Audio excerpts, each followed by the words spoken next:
اعوذ بالله من الشیطان اللعین الرجیم. بسم الله الرحمن الرحیم. امیدوارم که خوب باشین، صحیح و سلامت باشین و طرف حیات توجه داشته باشین، طرف حجاب که توجه داشته باشین. این پیغام برای خواهران است و همین ترساسات برای بعضی از برادران هم است.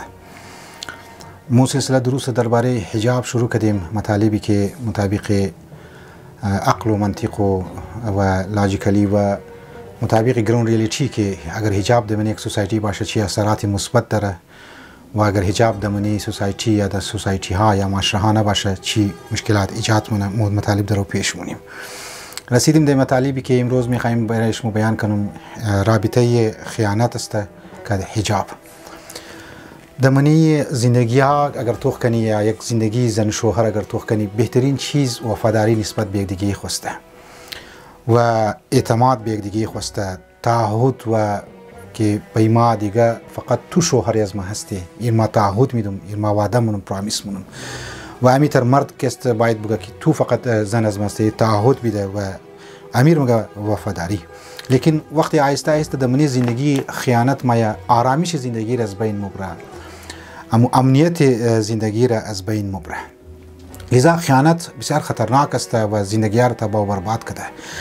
البته خیانت معنیش این است که یک دختر یا یک زن یک کس بوره که دیگو فلان نامحرم روابط جنسی برقرار کنه و هم بستری کنه، خدای نخواسته یا در زنا مرتکب چنه که یک فردی غیب اجنبی. بلکه خیانت از خود مراحل داره، از خود استپ داره، از خود مراتب داره. یک وقت است خیانت دیداری که خود در معرض دیدی دیگه قرار میده، یعنی به حجاب است، برو به حجاب برموشه، کدی بچه خالی خو به حجاب گپ میزنه، کد بچه تاتی خو به حجاب گپ میزنه، کلا کد نامحرمه به حجاب کسته گپ میزنه. ایرا یعنی خود در دیدی مردم قرار میده، در دیدی نامحرمه قرار میده، جای شوهر از خود خو. لذا این زن مرتکب خیانت دیداری شده، یعنی خیانت نگاه کسته شده که تو درو دیگار غیر از شوهر نار درو اجازت میدی که طرفی از تو توخ کنه. و همیتر اگر مردم طرف یک زنی به حجاب توخ کنه غیر از زن، خوب اونجی مرتکب خیانت چیم که است شده. و همیتر خیانت گفتاری است. اگر یک زن به حجاب باشه، حتی حجاب هم کده باشه و کدی نامحرمه غیر تکلف گباز بزنه، یعنی بدون کدام تکلف گبا بزنه و بدون کدام ضرورت گبا اگر بزنه، ایر مگه خیانت گفتاری یا خیانت گوش کدو، حتی که گبا از نره گوش مونه. خیانت لمسی است که تماسی بدنی داره، یعنی دست میده، چنبه میده کدی نامحرم، این هم که است در زمینه امزی خیانت مایه. خیانت قدمی طرف گناه که است بوره تاکه مختلف دیگه خیانت های زنا را انجام بده. خیانت بویایی که است، حتی بعضیا برای بعضی نامحرمه گفت مخصوص پرفیوم میزنه که دمنی سړک بوره خود نشو بیده، بویش دن بینی نامحرم بوره، ایر مگه خیانت بویایی و خیانت امزی بویی که است. خیانت قلبی یگو کس کت شوهر خو هست لیکن عشق از شوهر شده دل چی نیست، بلکه مور طرف عشقای دیگر که د دل خو گرفته. و امیتر آخر نیشی خیانتی که خدا نخواسته کرده خیانت زنا هست. البته یک نکته مهمی که بسیار در نظر ما ضروریه امروز، خیانت سوشال میدیا هم دمنه از این میتونی بگی اشت کی شد.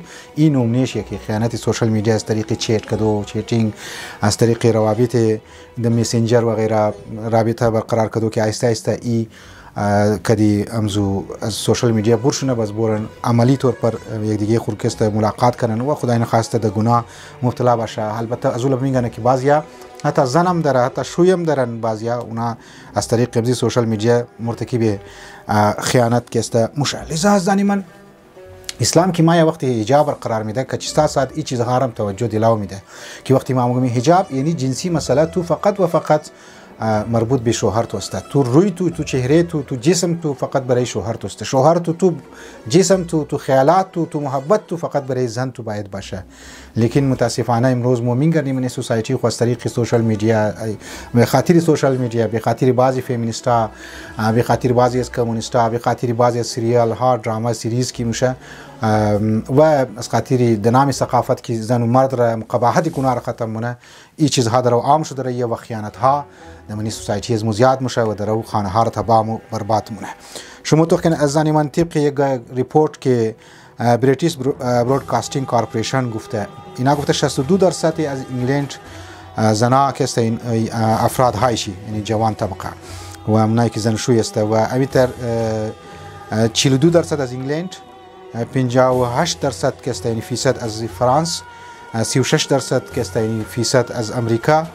اینها بیش از یک نفر که است تعلقات داشتن. حتی زناشویی هم نبودن، یعنی یک دختر که 2 بچه که است رابطه داشته، که 3 بچه رابطه داشته و امیتر یک بچه که 3-4 دختر که است رابطه داشته، یا یک دختر یک زن که شوهرش هم بوده علاوه شوهر خو که دیگه هم که است رابطه داشته، که اینا گفته امو فرهنگی برهنگی، امو فرهنگی که حیوانیت را مادر پدر آزادی را منی معاشمو رواج پیدا مونه، رواج میده و ترویج مونه. ایران امو فرهنگ مو گوادم نیست و چیز مو درو این چیز رواج پیدا مونه، اونها درو دوباره استی درو از نه ریسرچ کدره یا توجه داره که مو خدای ایر را که است مو چطور رای شروع کنی و جوان هایزمو خانواده هایزمو فامیلیزمو از هم پاشیده و از بین رفته. پروردگار اعلی مور توفیق بده که مطالبی که در خدمت شما میگم مفید ثابت شنه برای معاشیزمو و مور توفیق بده که مو وظیفه خصوصی انجام بدی و شما گزارش منم که ویدیو را حتما برای دیگه و برای جوان ها ایره شیر ضرور کنین. والسلام علیکم و رحمت الله و برکاته.